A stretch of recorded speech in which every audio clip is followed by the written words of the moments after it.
built to win. Applied myself, I filled it in. No time for the doubt, they counted me out, I'm getting it in, yeah. No time for no loss, I'm paying the cost, I'm in it to win, yeah. Refuse, mine, it can't be diffused. If you ain't thinking the same, then we playing by different rules. You can't see the vision, we living at different views. Until we complete the mission, keep getting up, never snooze. I walked the mile in my shoes, had the mind of a fool, chasing diamonds and jewels. Trust me, I was confused. Started minding my business and used my mind as a tool. Ended up finding my purpose and found the time to get to it. They told me I couldn't do it, they told me I couldn't make it. They sold it, could never break it. That's sadly mistaken. I need a piece of the pie, I want it so bad I can taste it. They told me, like told me, keep on running toes, they gon' take them. Used to lose, built to win.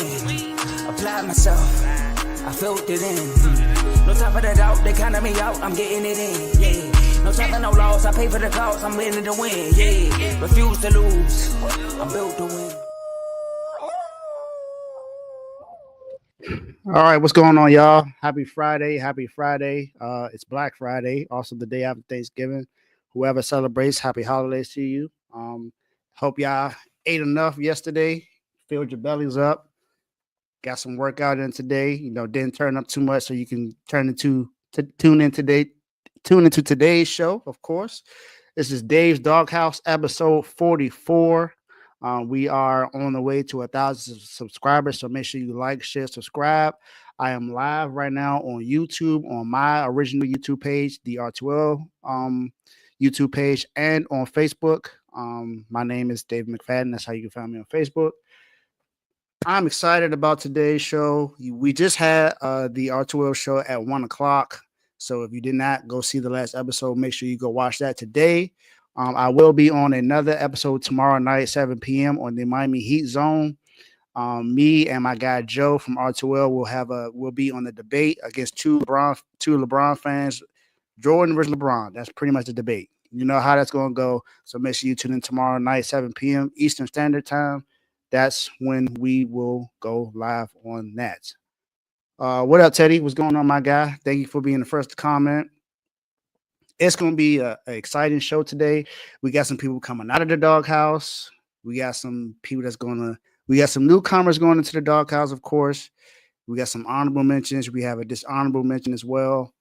And we got some dogs and we got a big dog. So definitely going to go through all of that today. So definitely glad that you all are here. Appreciate y'all for tuning in. Shout out to my guy Daniel, who's always been supportive of the R2L family. Happy Friday to you too, my guy. Let's get it. So first up, man, like I said, we got some people coming out of the doghouse today. So this first segment is called Finally Out. So I'm gonna let you just take a look and see, look at everybody who's in the doghouse, and you'll see a plethora of people in there. There's some people that definitely deserve to come out, and they will be coming out today, of course. It was too many to do last time, but I'll definitely do it now. I have some other candidates that'll be here for next week's show, of course. But some of my favorite players are here. You got Kyrie Irving that's in there. You got Bam Adebayo. You got the Browns is in there.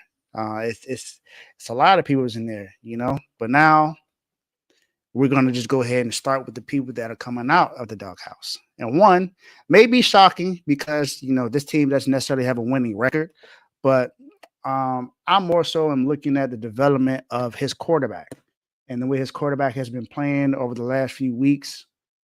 And surprisingly, he had made a decision early on in the season where he benched his quarterback after 2 games. But in all likelihood, Bryce Young is now starting to play better. So Dave Canales, you are now out of the doghouse. You're out now, Dave. Dave, you've been doing a great job by allowing him to play his game. If you look at the last game with Bryce Young playing against the Kansas City Chiefs, this is the reigning NFL Super Bowl champions. And Bryce Young had a pretty good game. He threw for 263 yards and the touchdown. He had his QBR was pretty low, it was 46.3, but they were 3 points away from tying the game and possibly beating. You know, who knows what would have happened in overtime? But they lost that game against Kansas City. Of course, it's it's Kansas City, so you don't expect them to do much. The game before they won, they beat the Giants 20-17. But that was a game that I called. I knew that they were going to win that game.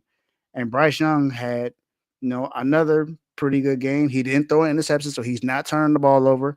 126 yards passing, a touchdown. QBR only 58.7, but he's playing a lot better. If you look at what this team's doing, this team is actually playing better than what they have been. They've won 2 out of the last 3 games, so they're winning. The only other game that they won was that game week 3 against the Raiders is when he implemented putting Andy Dalton in ahead of him, but then the offense was just stagnant.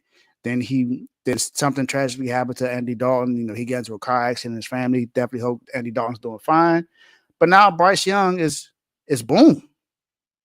Bryce Young is now playing well, and he's now David Canales. I could see him being that quarterback guru that people were calling him because he helped with Baker Mayfield. And now look, Bryce Young is starting to come into his own. He's playing a lot better.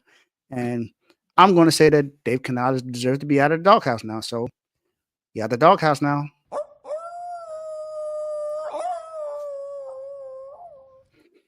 All right, now then I have another player that I want to talk about in the NBA. The number one player on this team has been injured for a while now. I think he's out for about 4 to 6 weeks. So he may be coming back a little soon. I think within the next week or so, he'll be coming back. I'm getting some requests about Zion being in there, man. I mean, let me know. I mean, does everyone else think Zion needs to be in the doghouse? I mean, he hasn't been where he needs to be.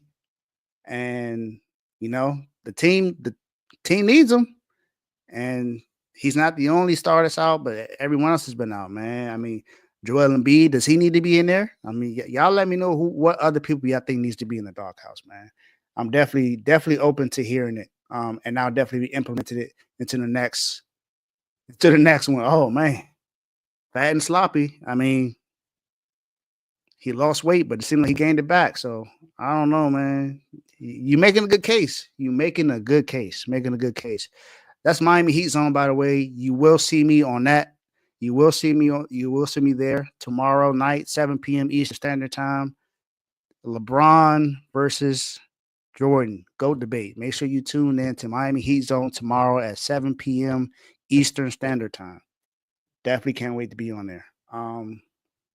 But back to who's also coming out of the doghouse this week. Like I said, his other star player, number one player on his team. He was the rookie of the year. They were the number 3 seed in the entire NBA last year. Franz Wagner. Franz has helped the Orlando Magic get on a winning streak now, and they're with Paolo Banchero being out for a little while. And the Magic have actually gotten on a win streak, man. It's something that's pretty. I'm almost certain a lot of people didn't expect that to happen, but the Magic are winning, man. They're winning. They are 9-1 in their last 10, 9-1 in the last 10 games, and now they have a 9-0 record at home. And this is without Paolo Banchero. And who's been leading the charge? It's been Franz Wagner. He's been the guy that's been leading this team, man. In that last game, we had a sighting of KCP putting up 20 plus points in that game. We know KCP's a lockdown defender, but he also put up some points in that game, man. These guys are starting to really come into their own. Like I said, Franz Wagner has been balling. He's been helping this team definitely play a lot better without having their star player there. He's become the star player since now that Paolo Banchero's out, and right now look like the best team in Florida. And I'm a Miami Heat fan, but right now the Orlando Magic look better than the Miami Heat does. And we know who pretty much owns Florida. It's the Miami Heat, but Orlando is looking like they're trying to take over. But Miami got something to say about that. That's all I'm gonna say. Um, KCP in that game put up 24 points in that game. But Franz, man, Franz is playing good, man. Franz has been playing very, very well, so he deserves to be out of the doghouse. So that's the guy I wanted to talk about to make sure that he got out of the doghouse. Jalen Suggs also had a good game in that game. But Franz has been stepping up, man. That's the guy that he was already considered the second best player on the team, and now they're winning. So shout out to Franz Wagner, and he's now out of the doghouse.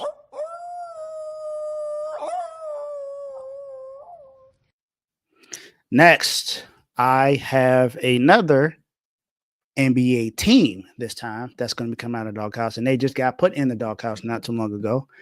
But now they're coming out. They're on a 6 or 7 game win streak now. It's the Milwaukee Bucks. Who knew?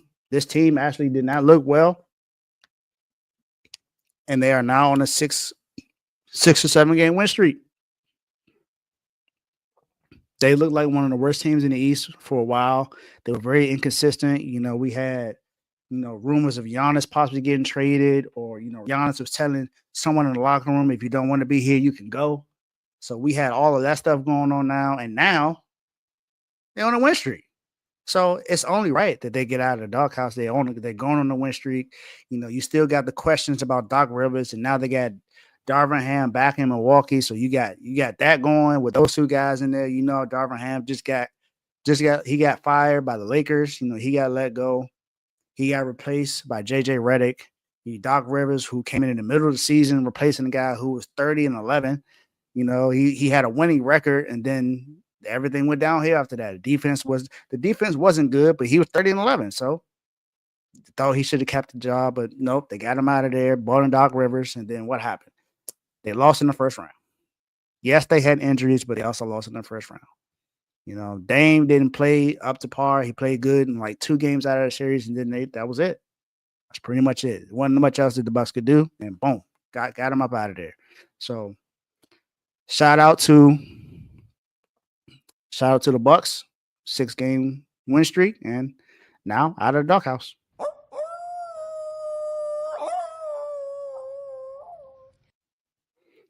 And now we go to what I like to call the dishonorable mention. I only have one person to talk about when it comes to this dishonorable mention for this week. And I alluded to him in the show earlier today when I talked about what someone has been doing this season. And it's actually not it's not what you expect out of this guy. Tyreek Hill. He's only had 1 game this year with over 100 yards receiving. And that was September 8th. That was the very first game of the season this year against the Jacksonville Jaguars.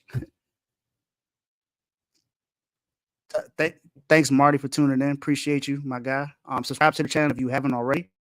So, yeah, man. Tyreek Hill has not had many good games this year. He's only had 4 touchdown passes all season long. He is averaging about 12 yards to catch, but his longest catch was an 80-yard pass, and that was early in the season, very first game. He's been pretty much almost non-existent this year. I'm not sure what's going on with Tyreek Hill, but he just has not played up to his part. And the crazy thing is he was voted the number 1 overall player in the NFL.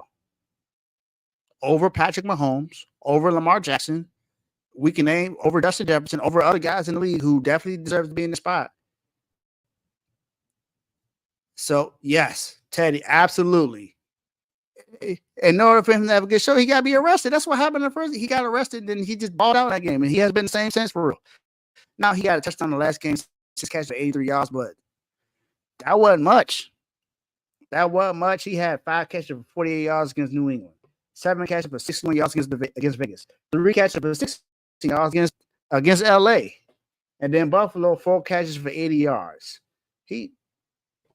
Now he's had 3 touchdowns over the last 4 games, yes, but he's not really. These aren't Tyreek Hill numbers. This is not Tyreek Hill production. 55 catches on the season for 654 yards and 4 touchdowns. Is he going to get over 1,000 yards this year?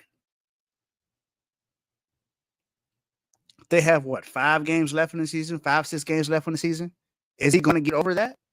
I mean, it looks like it's possible, but it's not guaranteed.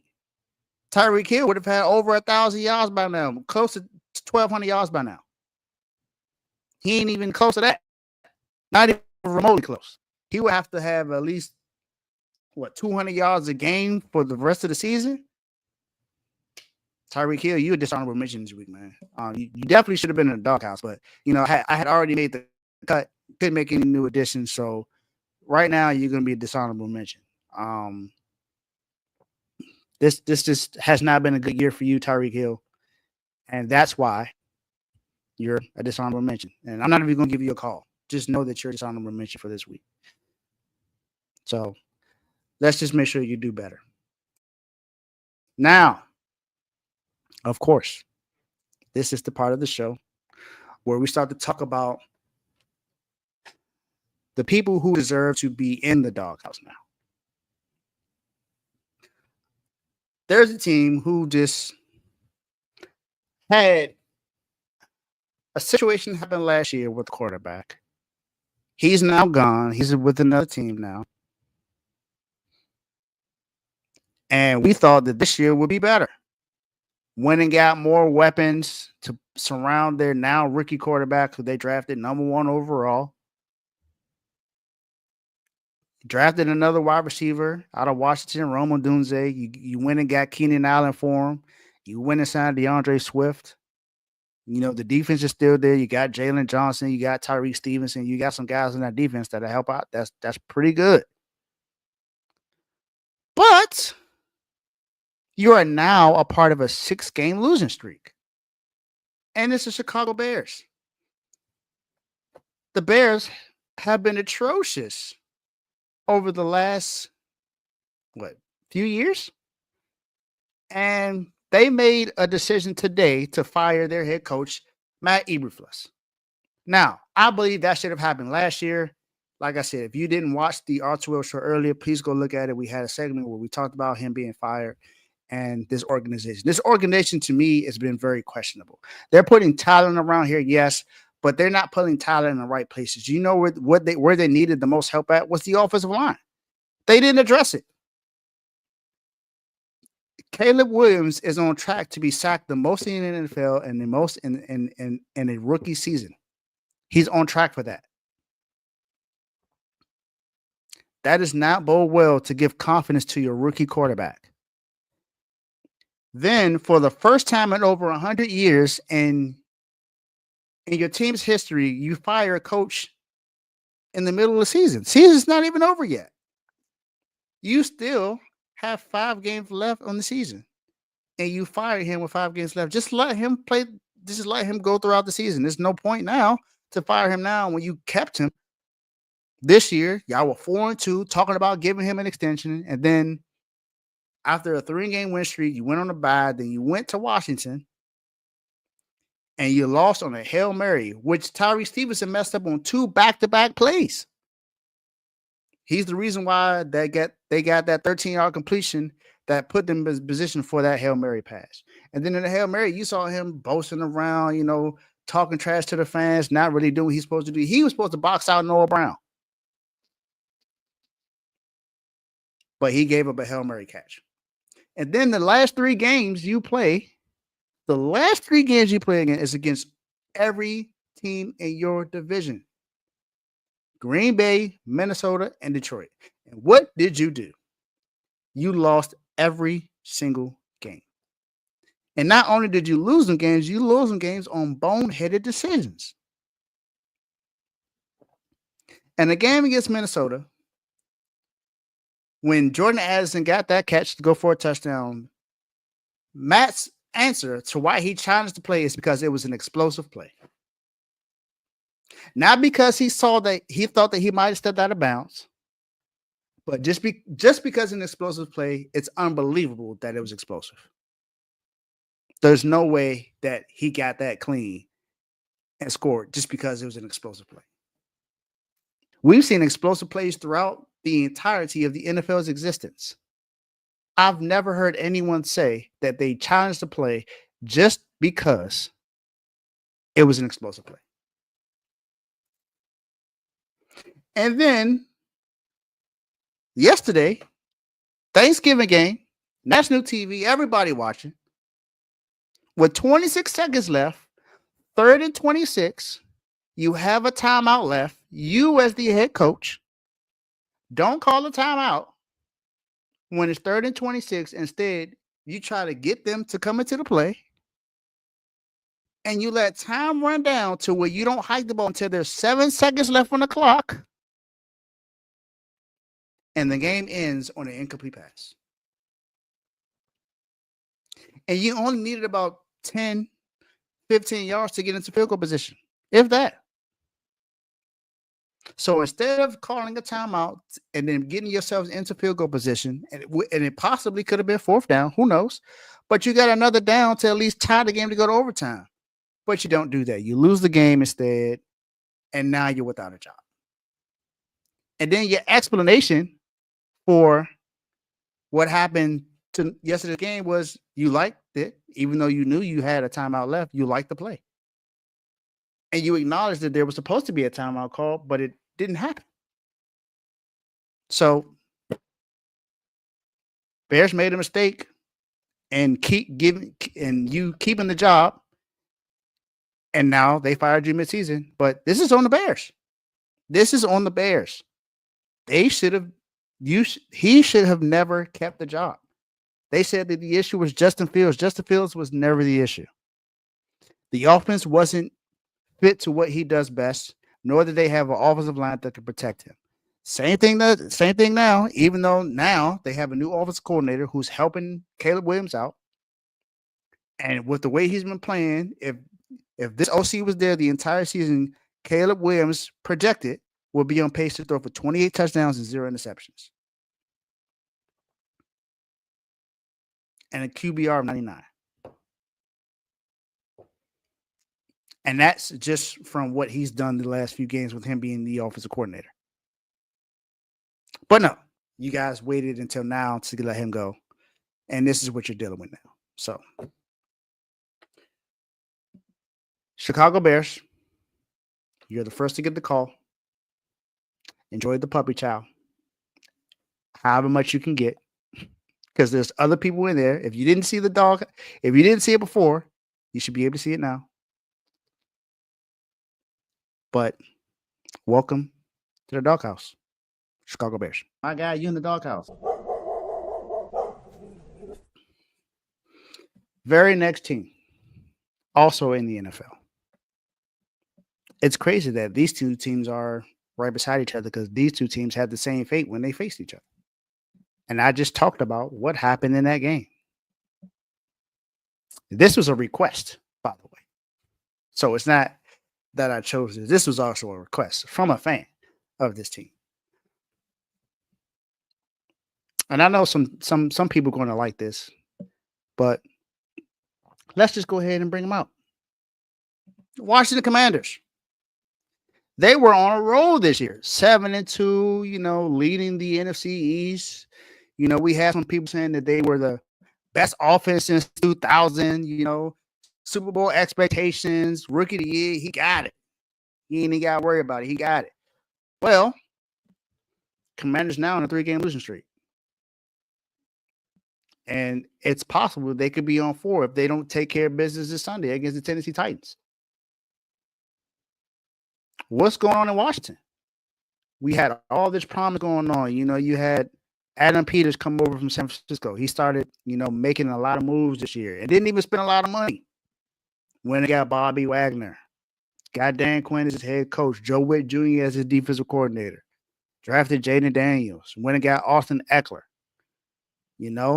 traded away Jahan Dawson to the Philadelphia Eagles, signed Noah Brown. He was making some moves this year. He just got Marshawn Lattimore at the trade deadline. Now, Marshawn has not played yet, but we see right now he could possibly be on pace to play that. But the Commanders um have not played well in the last 3 games. Now, one of those games they actually did, but they lost. They still lost it. Now, there have been a few times where the Commanders actually didn't score as much as they, normally do. They went at home against the Steelers. They put 27 points, but they allowed 28. So they lost that game. Against Philly, defense was playing really good in the first half. Then they ended up losing that game 26-18. Then you go up against the Cowboys, and injury-riddled Cowboys at that. Injury-riddled Cowboys, no Dak Prescott, no Trayvon Diggs. Micah Parsons is still kind of sort of coming back off of his injury. And now you lose to the Commanders, Cooper Rush, and the Dallas Cowboys. That's who you lose to? And not only did you lose, you almost got blown out.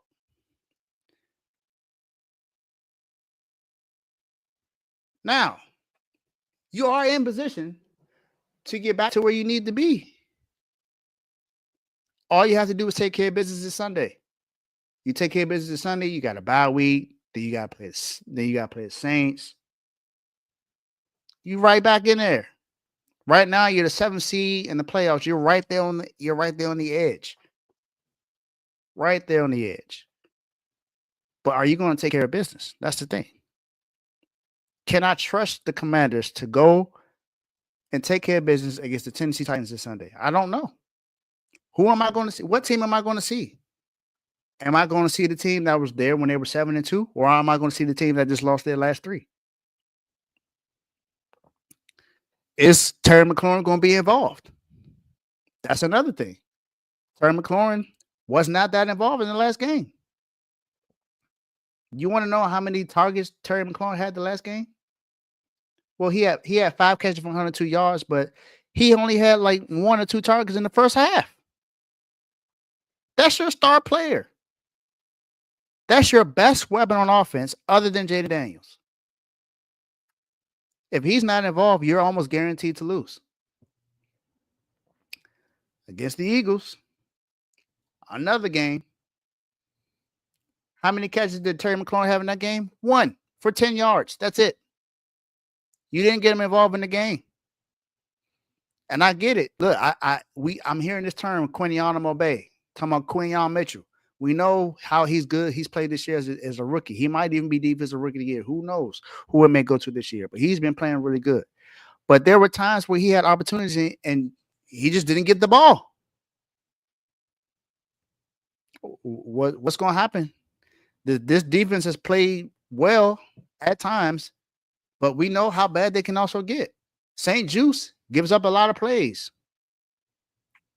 The other one, I can't pronounce his last name, but it starts with IG. He's been giving up plays. What's going on? Mike Sandstrom, he seems like he's played a lot better, but he's giving up plays too. This defense got to be better. You got a defensive leader back there. You got a captain back there, and Bobby Wagner. What's going on in DC? You got the Titans this Sunday, but the Titans have a top 5 defense in the league.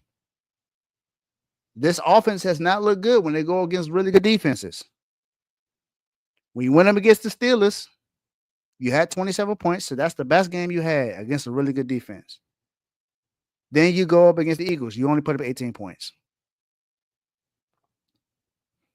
You play against the Bears. You win that game, but you only put up 18 points. That's 2 games. 2 out of 3 games against top defense, you only put up 18 points. So how prolific is this offense? And then I mentioned this before about your offensive coordinator. He does not do well in the second half of the season. Is that going to be what happens now? Because even his I believe it was his last season as a head coach for the Cardinals, they went 1-9 in the second half. Or I think it was 0-8. Don't lose this game Sunday. Don't lose this game on Sunday. Because if you do, that you might be here for a good little while. Just saying. So Washington Commanders, get your act together, or this is where you're going to be for the foreseeable future. So you got an opportunity to get it together. Chicago, you more so got to wait till the offseason. You here at least until I see what you do in the offseason. So even if you win these last few games, just, you there until you address the offensive line. Commanders, you're my home team. I'm from the DMV. Born and raised in DC. What you gonna do? For now, enjoy the puppy child. Welcome to the doghouse. My guy, you in the doghouse.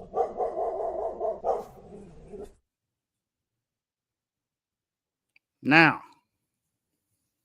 speaking of bad organizations, I'm hearing that there's an owner that's allowing his 17-year-old grandson make football decisions for him. And he doesn't even watch the game.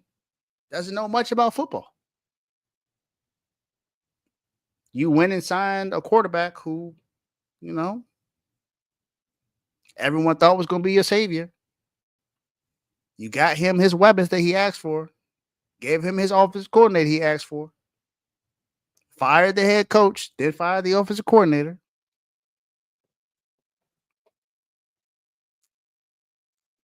And then the GM.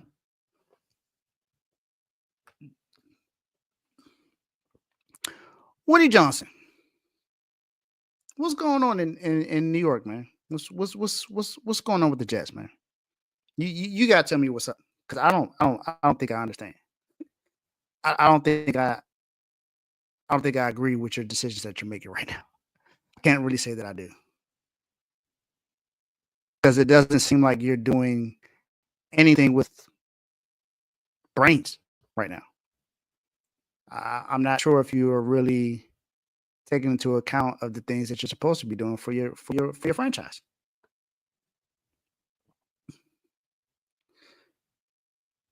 The Jets are 3-8 on the season right now. Not only are they 3-8, Aaron Rodgers has not looked particularly well this year. There are conflicting reports coming out there about what you guys are doing.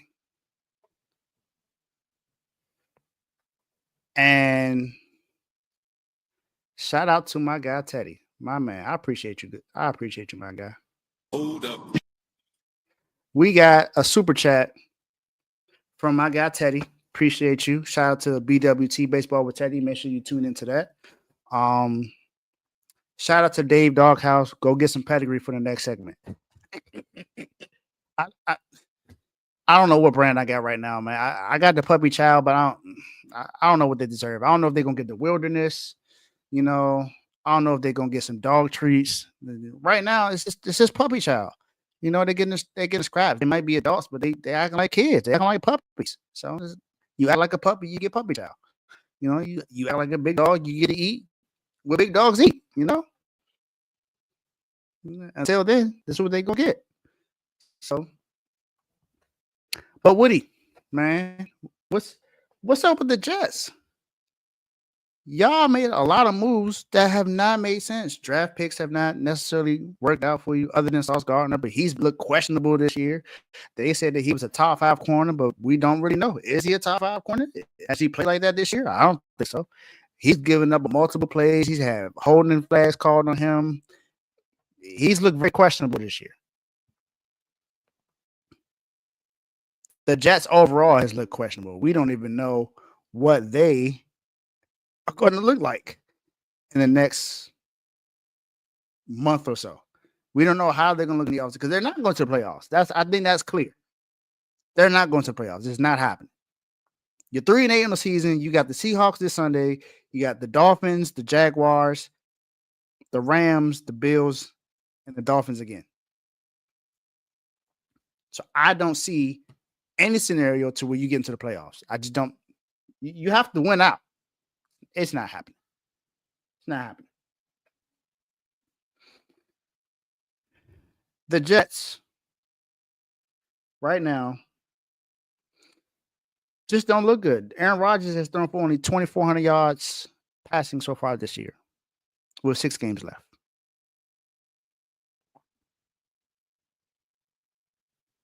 He's not even averaging 300 yards a game. 17 touchdowns to 7 interceptions. He's been sacked 26 times this year. Brees Hall, who everyone had praise for this year, has only 4 touchdowns this year on the ground for 632 yards. You went and traded for Devontae Adams. You got Garrett Wilson and Alan Lazard. You traded away Mike Williams. He is now with the Pittsburgh Steelers on a winning team. And Woody, you just can't get your foot out your mouth, man. You know, we hear a lot about people telling Jerry Jones need to sell the team, this person needs to sell the team. I think you need to sell the team. Seriously. Because I don't think you know what you're doing whatsoever. And then I'm seeing reports that people believe that you're allowing your 17-year-old grandson to make this football decisions for the organization. You don't know football that much that you're allowing your 17-year-old grandson to make this football decision for your organization? Really? I hope it's not true. I seriously hope it's not true. Because if it is, then that's idiotic. He's not even playing football. He's not even. What is he giving you? Madden trades or something like that? Madden signings? That's the best thing I could come up with. I don't know, man. I don't know. You fired Robert Saleh, and I didn't think it was his fault from the beginning, but you fired him. You know, y'all went and drafted Zach Wilson. That was a decision that y'all had made. And then when you fire the GM, you fly into the practice on a helicopter. Him and the head coach joke about it, and you actually pull him and fire him. That's crazy. You clearly just don't care about the team. You don't care about the organization. It doesn't seem like you care about winning. Seems like you're just another kind of Jerry Jones. You're just not in the limelight. You want to make all the decisions. You haven't consulted with anyone. You wanted to bench Aaron Rodgers. Then they say you have a bad relationship with him. Then they say you have a good relationship with him. I don't know what report to believe. But not right now. Your team stinks and your organization stinks. So the Jets, y'all need to get it together.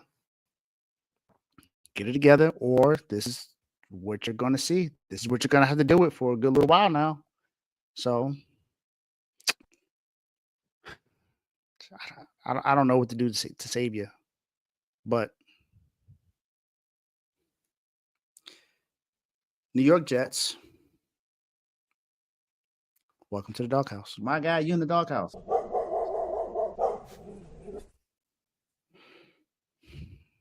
Now I'm going to go to college basketball. And this actually surprised me how bad this team has been playing. This team here has been surprisingly bad. And the reason why I say surprisingly bad is because we know how good this basketball team can really be if they put everything together. But they just haven't been able to do so for whatever reason. But why are they playing so bad?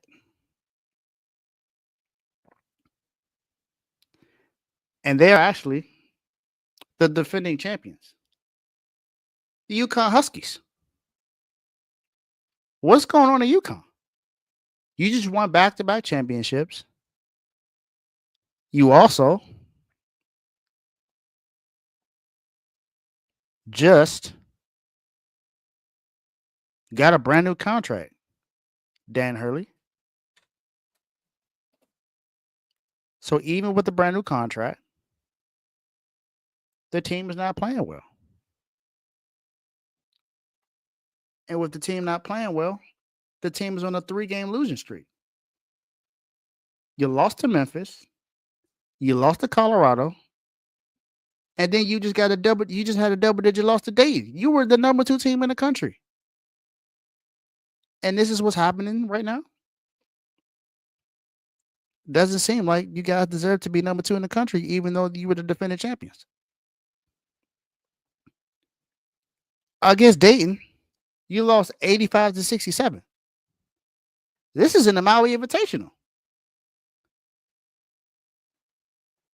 You had a player on your starting 5 that had 0 points.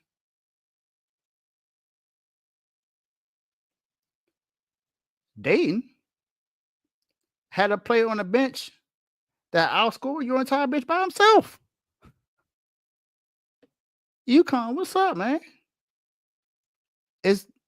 Are y'all frauds?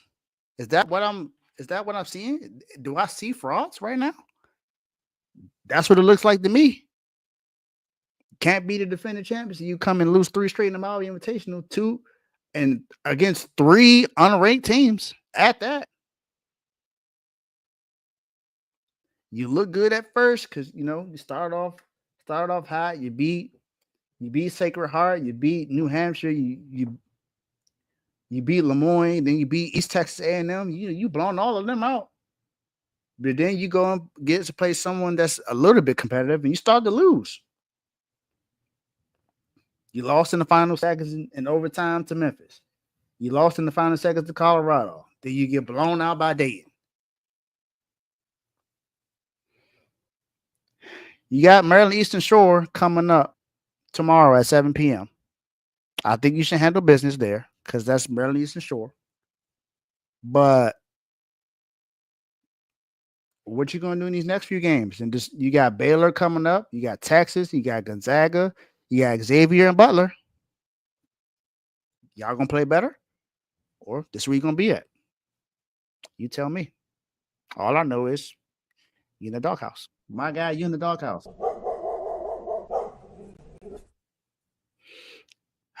All right, this next one was a special request from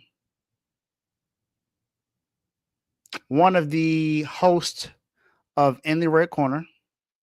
If you have not watched it yet, I think you definitely need to check it out. It's the hottest show on the network.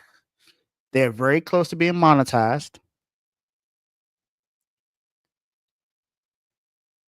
And let's just put it right there. Outside of the R2L, it's the best show on the network. The numbers say it is what it is. But he had a special request because there was a fight that happened on Netflix that featured Jake Paul and Mike Tyson. And we all heard about what happened. So Netflix. Yep. Networks can get it too. Streaming services, doesn't matter who it is. If you're showing some sports, you can get put in the doghouse as well. Netflix has a $60 million lawsuit going against them because of the streaming service that happened against Jake Paul and Mike Tyson. There are a lot of people that had loading screens or got kicked out of their accounts because they weren't able to watch the fight. Now, we watched the fight. We see that Jake Paul won it easily. It was a 10-round fight. He won 9 rounds to 1. Or was it an 8-round fight? I can't remember. But he won the fight easily. People say it's scripted. To me, that has nothing to do with why Netflix is in the doghouse today. Netflix is about to host some Christmas Day games for the NFL.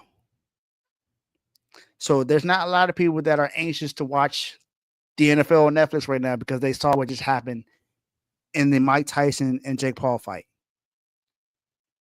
And it wasn't just that fight. All the other ones it was having some issues with the other fights as well. But this one mainly, this is the one that everyone paid to see. and the streaming service just was not up to par. Netflix, we don't know if you're going to do better when it comes to the NFL and these Christmas Day games, but if not, you're definitely going to lose some subscribers. You're going to lose some customers if this continues to happen. Now, the way to get out, I just explained it. Christmas has to be good. You know, everybody's going to be home. People are going to be opening their gifts. Some people are going to be getting proposed. Some people might be getting married. Who knows what happens? And we know a lot happens on Christmas Day. Netflix, if you mess this up, I'm telling you, NFL is king. We know boxing is one of the most watched sports in the world, but in the United States, NFL is king. NFL gets watched more than any sport in the United States of America. And if you don't improve for Christmas Day, you're going to lose some customers, trust me, and you're going to lose some money. And you might have another lawsuit coming up against you because of the streaming service that was so terrible. So, Netflix, until further notice, you're in the doghouse. My guy, you in the doghouse. Okay, I think this next one won't be too surprising if anyone has paid attention to sports, period, because this team made some moves in the offseason, and it looked like they were on track to get back to where they need to be as far as being one of the contending teams in the Eastern Conference. And you can say that there's a lot of things that have happened outside of sports and stuff like that off the court, and there were some other things that happened that should have helped them be in better position than where they are now. But let's be frank about it. This team is not playing particularly well. They are one of the worst teams in the Eastern Conference right now. And that's whether the star players are playing or they're not playing. And that is the Philadelphia 76ers. The Philadelphia 76ers right now are 3-14 on the season. You heard it right. 3-14 on the season are the Philadelphia 76ers. I don't know what it's going to take for this team to actually play better than what they have been playing. But they are not playing particularly well so far at all. Somebody has to give me an answer on what the 76ers need to do to get better. In their last game, they got blown off the court, 125-99 to the Clippers. And Kawhi is not playing. James Harden put up 23 and 8. Derrick Jones Jr. put up 18. You had Terrence Mann put up 13 off the bench. You had Kevin Porter put up 11 off the bench. But you go look at the 76ers, there was no Embiid, of course, no Paul George. So you got that going, So that was it for them. Maxey put up 17, but that's not Maxey type numbers. No one else is really helping out.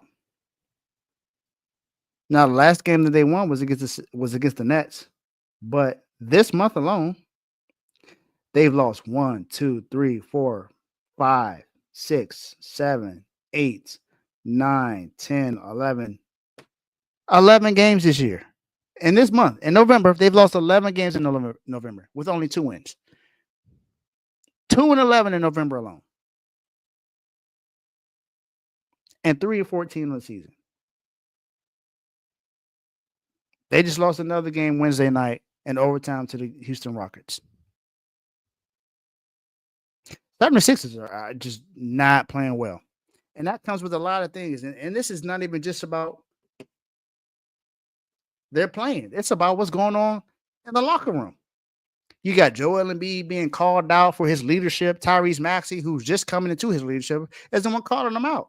Saying that the guy's coming up late. He's not being a leader for real. And then you got Embiid saying he want to find out who the snitch is that made Shams put out the report. It ain't about who snitched. Why are you not being a leader? Why are you coming up with all these excuses? Then I'm hearing that you didn't really want Paul George. You really wanted Jimmy Butler. But we saw you right there with him in TNT when the finals was going on. It seemed like y'all were buddy. You couldn't wait for him to come to Philadelphia. You were excited. But now that's not who you really wanted. You really wanted Jimmy Butler. Okay. Well, you and Paul George have missed a lot of time so far this year. So I'm not sure what else you want anyone else to do to help this team out. Then you complained about how you're being used on the court and how are you supposed to be used on the court? How do you want to be used on the court? Because from what I know, you were one of the most. You shot one of the most, if not the most, one of the most free throws in the league since you've been in the league. I think for the first time in your career, since you were a rookie, I guess, that you didn't shoot a free throw in the game. They've been giving you stars left and right. You had Jimmy Butler there, didn't work out. Had James Harden there, didn't work out. Now you got Paul George at 3-14. I mean, I don't know what's up. You had Ben Simmons there, got him out of there. Ben Simmons is gone. He's now with the Nets. I mean, he ain't playing great, but James Harden is playing a lot better now. He's gone. We still see flashes of Houston James Harden. Jimmy Butler has gotten to the finals twice. Doesn't have a ring, but he's gotten to the finals twice. You haven't even gotten past the second round.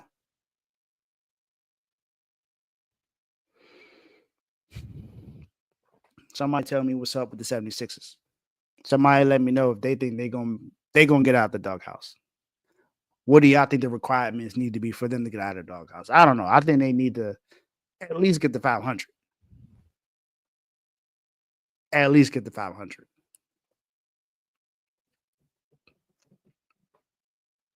Tyrese Maxey. I just talked about you. If this is really you. But who knows? It could be a bot. We will be okay. I hope so, Tyrese. I hope so. If that's really you. But 76ers need to do a lot better. Like I said, 3-14 right now. You got a game against the Pistons coming up. Can you win it? The Pistons ain't what the Pistons used to be. They're actually battling in some of these games. So don't think that's going to be easy dub. You need to take care of business. And then you start saying that he won't play back-to-backs. And I don't know. I thought medicine and all that other stuff was supposed to be a lot better nowadays. It's more accessible nowadays. But it seems like the more accessible it is, the more people don't want to play. That's what I see. But 76ers, welcome to the doghouse. My guy, you in the doghouse. All right. I got one more. Then I'm going to my honorable mention, of course. And this one, a lot of people may not really know much about, but this one here,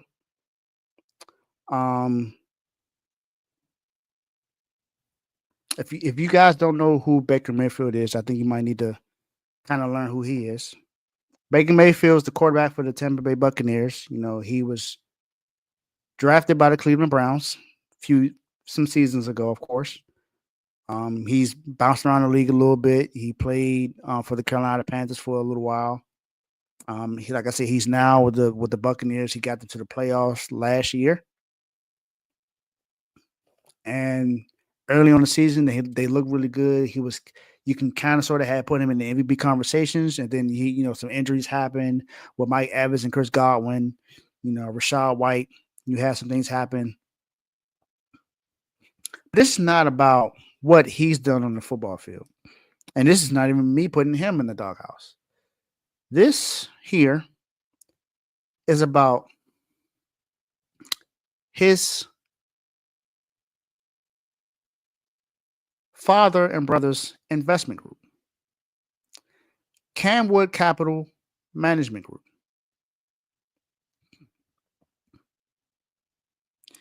Camwood Capital Management Group is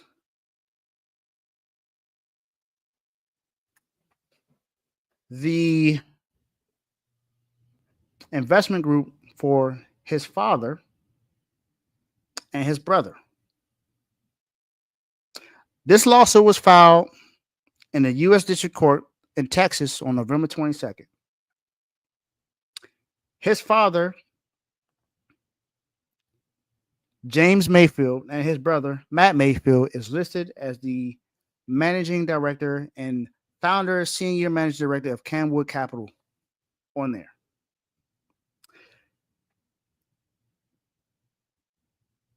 The lawsuit alleges that Camwood Capital Management Group and its subsidiaries obtained $12 million from the Mayfields between 2018 and 2021 without their knowledge or consent.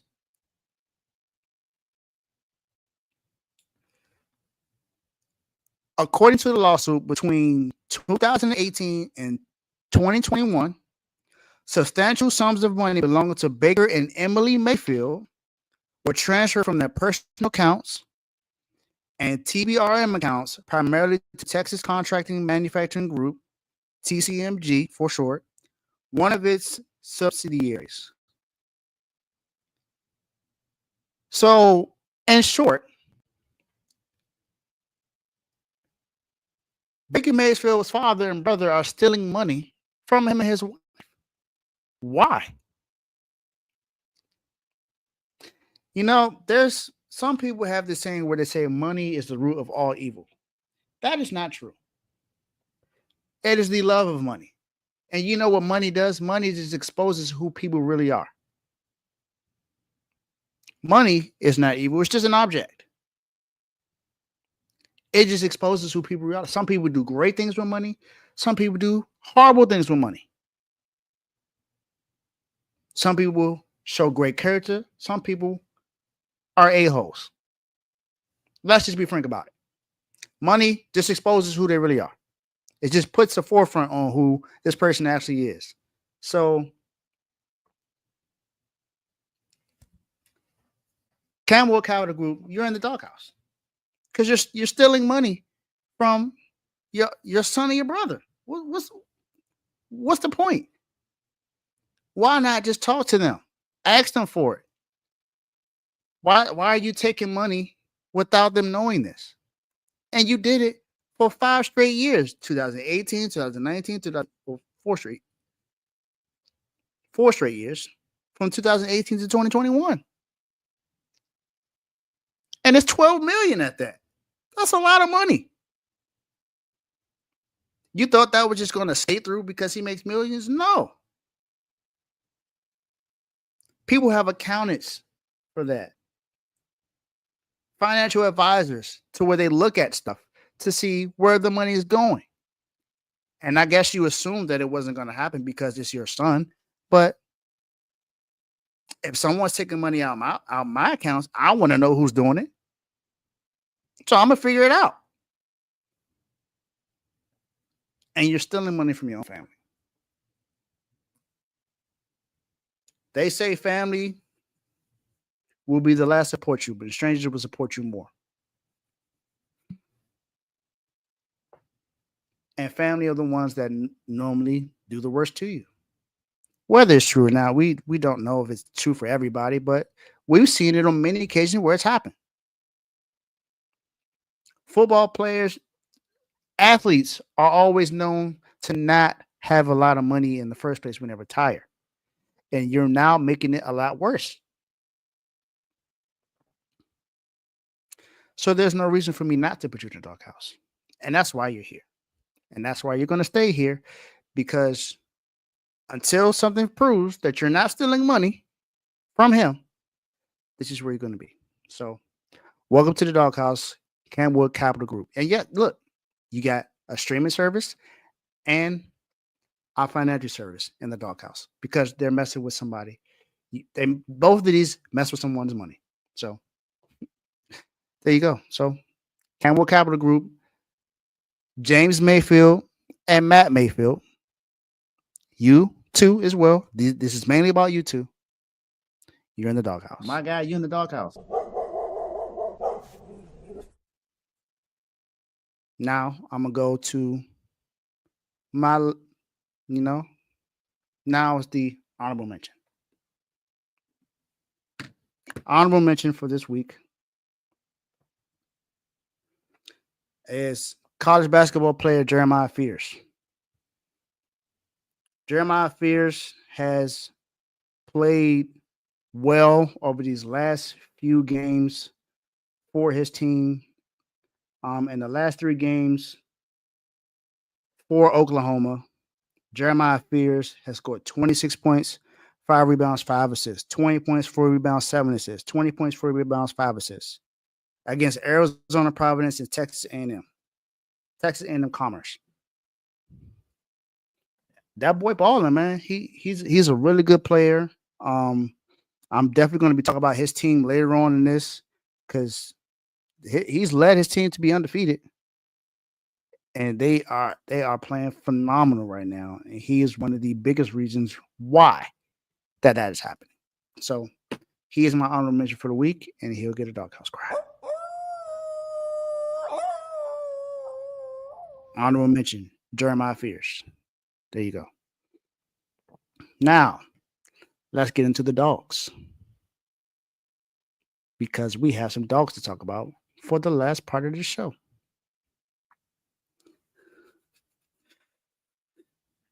I already talked about one of these, well, a player from this team, but let's just bring up the team. Orlando Magic. You know, they say play that song.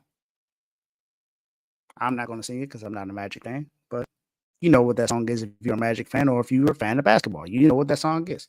Orlando Magic, 9-1 in the last 10 games, and 9-0 at home without Paolo Banchero.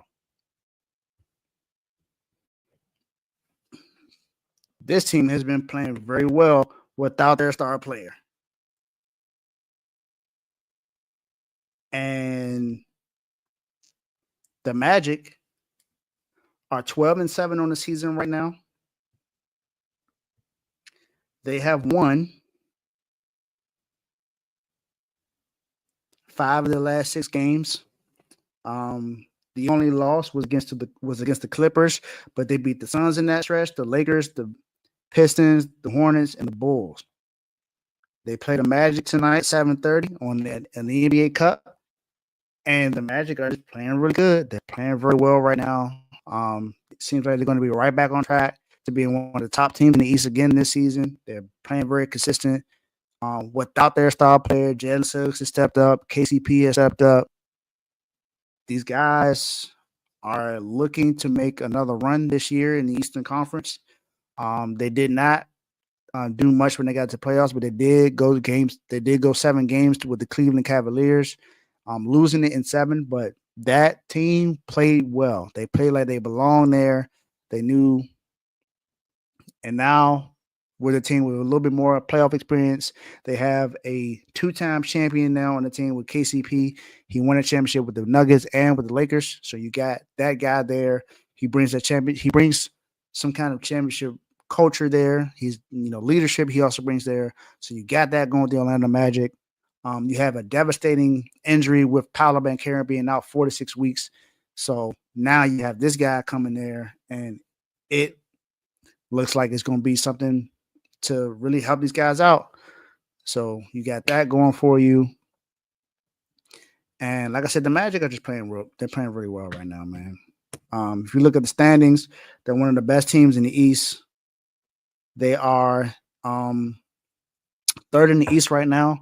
You got Cleveland, Boston, and Orlando, followed by New York, Milwaukee, and Miami. So those are the top 6 seeds in the East right now. And after New York, there's no teams over 500. So Milwaukee's 9-9, Miami's 8-8, but Cleveland is 17-2, of course. Over 500, Boston over 500, Orlando and New York over 500. There are only 4 teams in the East over 500 right now. So, and Orlando, like I said, even with their star player being down, 10-3 in their conference, 9-0 at home. They're the only team in the East undefeated at home. Only team. It was them and Cleveland, but Cleveland just lost a home game, and now you got Orlando being the lone team in the East with no L at home. So, as I said before, they look like they're trying to take over Florida.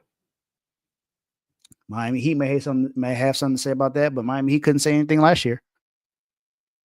Miami Heat may have won the season series, but Miami Heat also got bounced in the first round just like they did. So let's see what they do this time around. But welcome to the Dogs, Orlando Magic.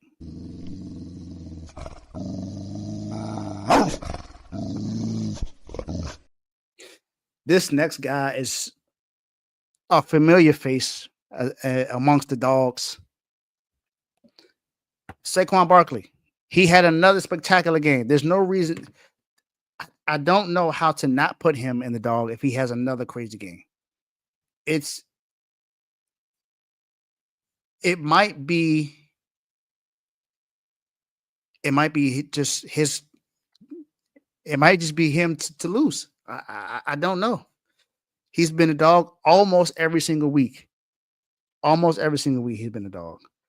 Last week, in a game against the Rams on the road, Saquon Barkley ran for 255 yards. He had 2 70-yard touchdowns. He had a 70-yard touchdown and a 72-yard touchdown. Not only that, he caught the ball 4 times for 47 yards. He had a total of 302 yards in the game by himself. Just by himself. He outgained the Rams by himself by 12 yards. And he broke LaShawn McCoy's rushing record as far as rushing yards in a single game in Eagles franchise history. He now has that. He's only been with the Eagles for 1 season, and that's this year. We all seen him do the spin and then the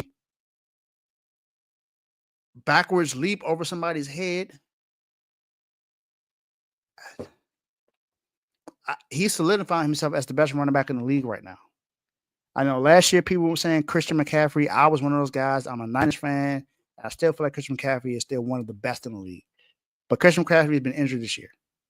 Saquon Barkley has been lights out. Him and Derrick Henry are going back and forth for the rushing title. But I think overall, Saquon Barkley got it. Saquon Barkley is on pace to run for over 2,100 yards.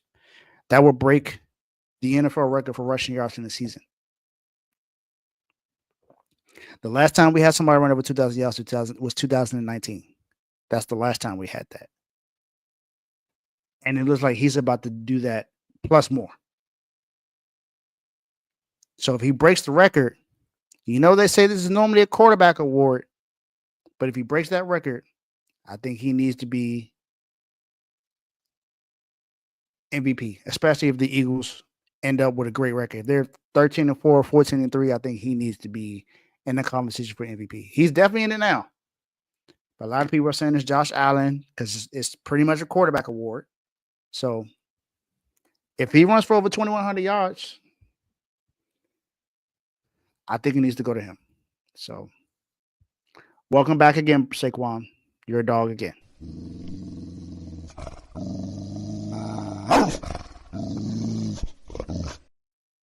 And next, this guy is mainly because of what he's done over since he's got back from injury.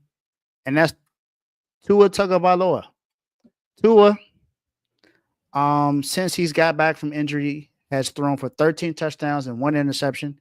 Since then, I understand that he lost the game last night, but he threw for 346 yards and 2 touchdowns in that game.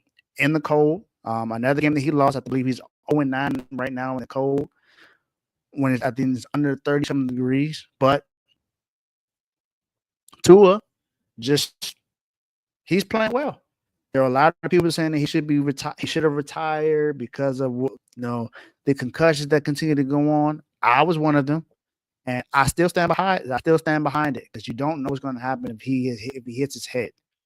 CTE is very real. Mental health is very real. I want to make sure that he's healthy and everything. I don't want his life to be damaged because of the game of football. But I gotta praise him when he's playing well. He's 13 touchdowns and 1 interception since he's got back from injury. That's amazing. That's amazing. And this Dolphins team looks a lot better. They're 5-7 right now. Even with that loss, they're still kind of sort of in position to get to the playoffs. They could be, and it'll be a wild card, but they sneaky. They are sneaky, and Tua. This offense plays a lot better when Tua is healthy. Jalen Waddle's playing really good. I talked about Tyreek already being a dishonorable mention, but he had a touchdown last night, 6 catches for 83 yards and a touchdown. You got Devon Achane, who plays a lot better when Tua is available. So you got that. You got those two things going for you. So I just want to know, can he continue this? Can he stay healthy? And what's he going to do to make a playoff push? I say he's 5-7. He just gotta win out. Gotta win out. And I think they can only afford to lose one game. If they lose 2, I think that's it for them. But it's very possible that the Dolphins can make the playoffs if he continues to play the way that he's playing right now, and he helps his team go. Because the next game he plays is against the Jets. Not too many people really going to go up against them, but that's what you got going there. So, shout out to Tua. Tua, your dog. My guy, you in the doghouse. Oh, wrong one.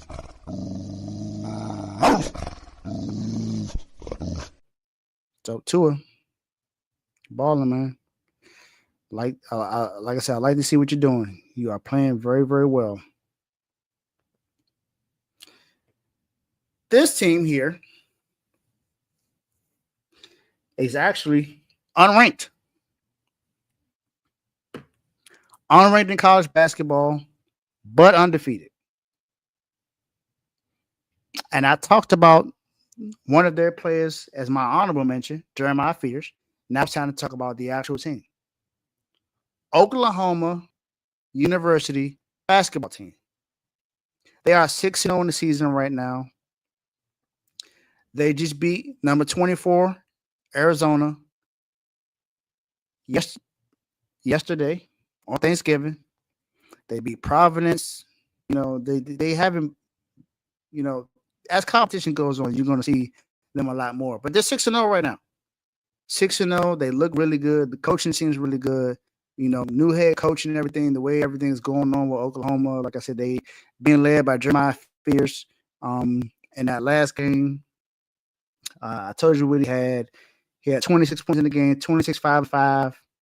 He was 4-7 from 3. Then you had Jalen Moore, who put up 24 as well in that game, the 2 or 3 from 3. You had Duke Miles in that game, put up 11 points in that game. You had Norweather put up 10 in that game. This team is playing pretty good against Providence. These guys, Fears put up 20. Elvis put 26. They have guys stepping up in every single game, so it's not just Fears carrying the team. It's Fears and someone else coming along with them. So this team is playing very, very well right now, and Oklahoma is undefeated. I don't think anyone think they would be. I'm almost certain most people expected them to lose that game against Arizona, but they pulled out the won that game by 5, 82-77. And Oklahoma just looks really good. So had to make them dogs because they're balling. They have a great story for right now, playing good. So welcome to the Dogs, Oklahoma basketball.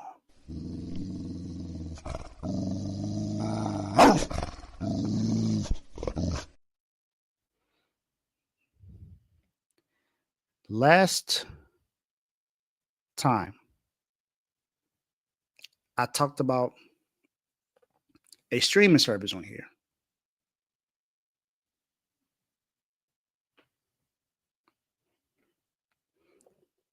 Yeah, I don't see any of those comments, Ty. I see this one, but I don't see any other ones. But you actually popped up at the right time because I'm about to talk about one of your dogs. You know, someone that you wanted to put up here. And he was retired. He had a couple of exhibitions, of course. He decided he was going to, you know, be the one to answer the call.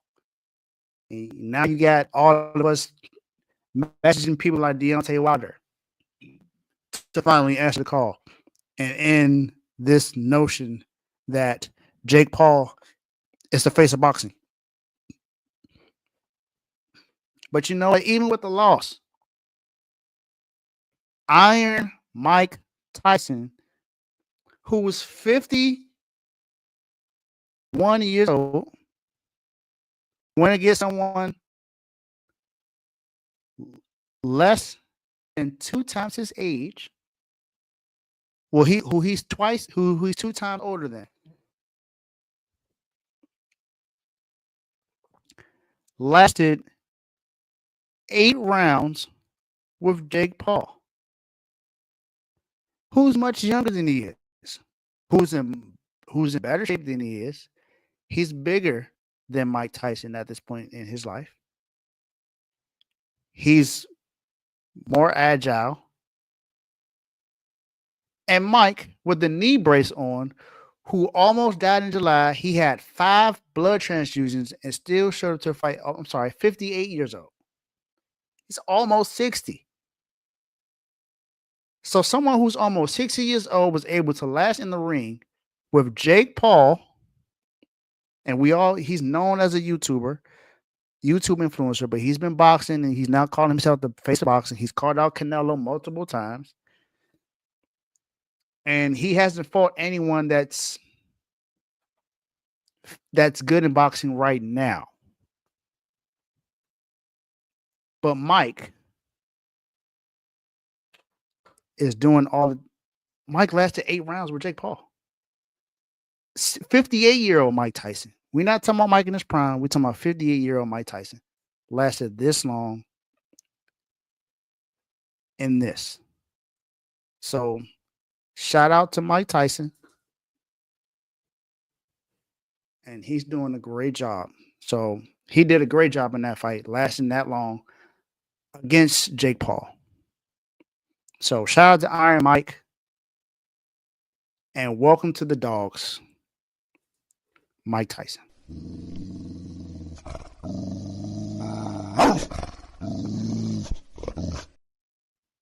All right, now I'm just going to take a quick little break. I'll be right back. Yo, my name is Lambo Anlo. This is Dimitri. This is Ed Hahn. My name is Daryl Julian, and this is Refuse to lose sports. Refuse to lose sports. Refuse to Lose Sports. Refuse to lose sports. Mine it can't be diffused. If you ain't thinking the same, then we playing by different rules. You can't see the vision, we living at different views. Until we complete the mission, keep getting up, never snooze. I walked a mile in my shoes, had the mind of a fool, chasing diamonds and jewels. Trust me, I was confused. Started minding my business and used my mind as a tool. Ended up finding my purpose and found the time to get to it. They told me I couldn't do it. They told me I couldn't make it. They sold it, could never break it. That's sadly mistaken. I need a piece of the pie. I want it so bad I can taste it. They told me like told me, keep on running toes, they gon' take them. Refuse to lose, built to win. Apply myself, I felt it in. No time for the doubt, they counted me out, I'm getting it in, yeah. No time for no loss, I pay for the cause, I'm winning to win, yeah. Refuse to lose, I'm built to win.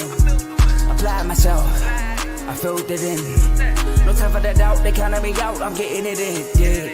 No time for no loss, I'm paying the cost, I'm in it to win, yeah. Refuse. All right, we're down to the last 2. Apparently, I'm not seeing some comments that's coming up.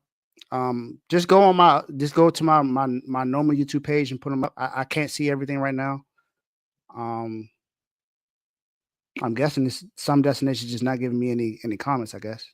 So I apologize for the technical difficulties for anyone that's commenting right now. But got two left. And this was also another one that came from that same fight. Most valuable promotions. This was also another request from my guy Ty. But this is Jake Paul's promotion company. I mean, let's be frank.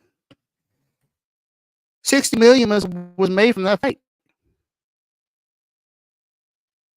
That's the most a fight has ever made in boxing history.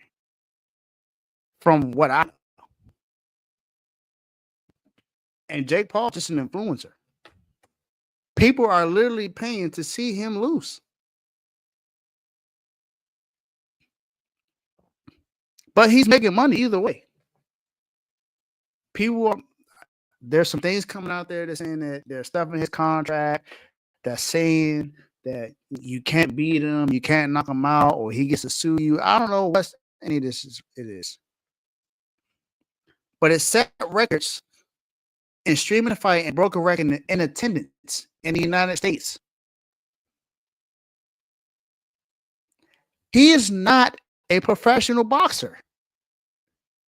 He's calling himself one, but he hasn't fought anyone that's professionally boxing at this moment. Think about anybody in his weight class. He hasn't fought any of them yet. He hasn't fought a heavyweight. He hasn't fought a welterweight in that class. He hasn't fought a super welterweight or light heavyweight. He ain't fought David Morale, not David Benavidez, not Tyson Fury, not Canelo, not Bivol or Beterbiev. He hasn't fought any of these guys on name, not Deontay Wilder. Shoot, Tank, Devin Haney. He ain't fought any of these guys. And made $18 million at the gate.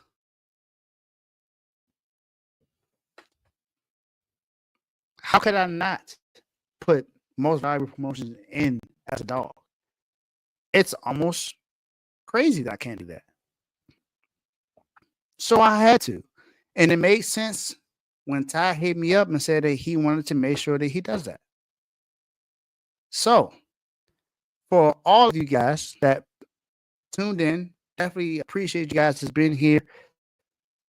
And again, apologize for not being able to see all the comments. There's just some technical difficulties. I do appreciate everyone that's tuning in, that's watching and commenting. I definitely appreciate everything you're doing. Like I said, I'm on the verge. I'm getting close to 1,000 subscribers, close to 100 subscribers already. I think I'm just 3 away, but definitely make sure that happens. So subscribe to the channel, like, share, subscribe. Make sure you tune to all the shows in the network. The link is in the bio. But most valuable promotions are a dog. They deserve it. They're making money. They're doing all the things that they need to do to continue to make money in something that they. Ooh, okay. Let's go. I appreciate it. So, man, look, Ty, you might guy, man. So let's officially at 100 subscribers. So appreciate everyone that tuned in and made it 100 subscribers today. I definitely appreciate it, man. Definitely a great show. Make sure you tune into Inner Red Corner. They just had an episode this past Monday. It was a fire show, hilarious show as well. But CTC was on live earlier today as well. Make sure you tune into that. R2L was live at 1 o'clock. Make sure you tune into RBO, Fantasy Football with Coach Coombs, Kings Talk, Unfazed. Tune into all the shows in the network. Every show is awesome. BWT, Baseball with Teddy, all these great shows, all these great guys. Make sure you tune in and subscribe to all the channels on the network.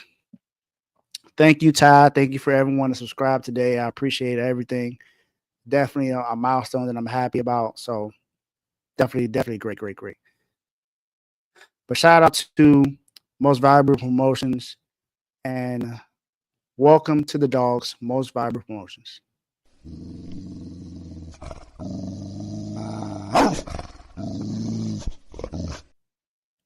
And now we get to the very end to where we talk about the big dog, the dog of the week, the one that's been playing the best out of everyone so far this season. And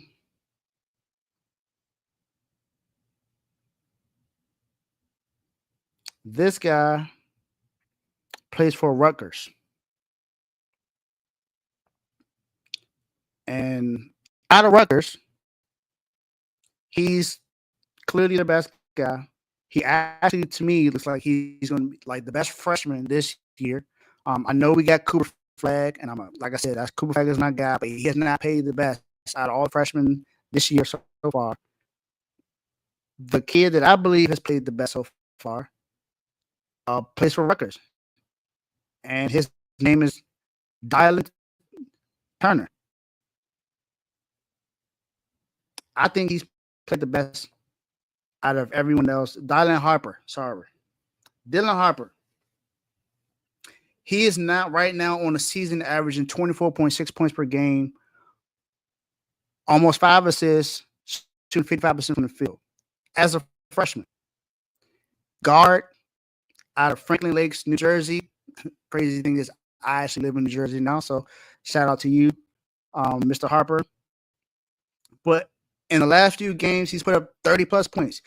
He put up 37 points in the last game against Alabama.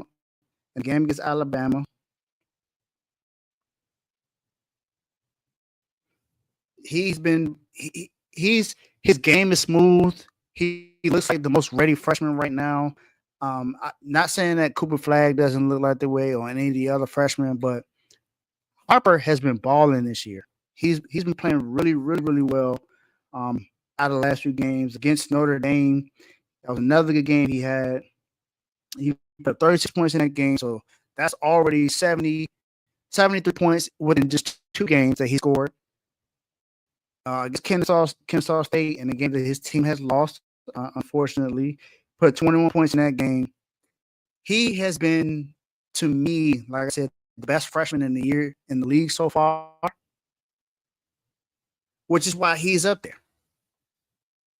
This young man has played very well in his very first season of college basketball, and more than likely, the way he's playing is going to be his last season because he's going straight to the league. I'll be shocked if he stays for another season, but he plays well enough to be ready to go to the league now. So, Dylan Harper is good. He's great. And we talked about him in the college basketball chat. If you subscribe to the channel and become a member of the R2L family, and the link is in the bio, you can also put member in the comment section and let us know what your Instagram name is. I'll find you on Instagram, send you the links so you become a member. We'll put you in these chats. We get alerts for every single thing. I pretty much am posting all the alerts, all the sources of, who's getting traded where, who signs here, who gets fired, who does what stat wise, who's the player of the week, coach of the week, coach of the year, all these awards, everything that involves sports. I'm the one that's posting most of that stuff. I have other people that help as well, like Ty in boxing. You got Teddy in baseball, Carl in college, Vaughn in basketball. Then have Tomo, Joe, and AJ now who helps all as well. So everyone pitches in to help out. But this young fella, we talked about his game. He looks like the most ready one. Has a nice 3-point shot. He can drive the lane. Nice midi. He's really good. This kid is really, really good, and he deserved. To me, I say he deserved to be the big dog of this week, which is why he gets to shine the light for being the big dog. So, Dylan Harper, you're the guy, the best player that I've seen for this week. We have other guys that definitely were well deserved, like Saquon and the Magic and Oklahoma being undefeated and most promotion for breaking records. But you, to me, I believe deserve it. So, welcome to the Dogs, Dylan Harper. You get the call.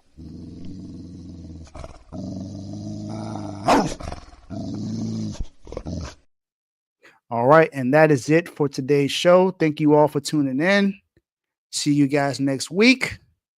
And again, we hit 100 subscribers today. So thank you all for tuning in, for subscribing. I appreciate you guys. And see you guys next time. Peace out. My guy, you in the doghouse.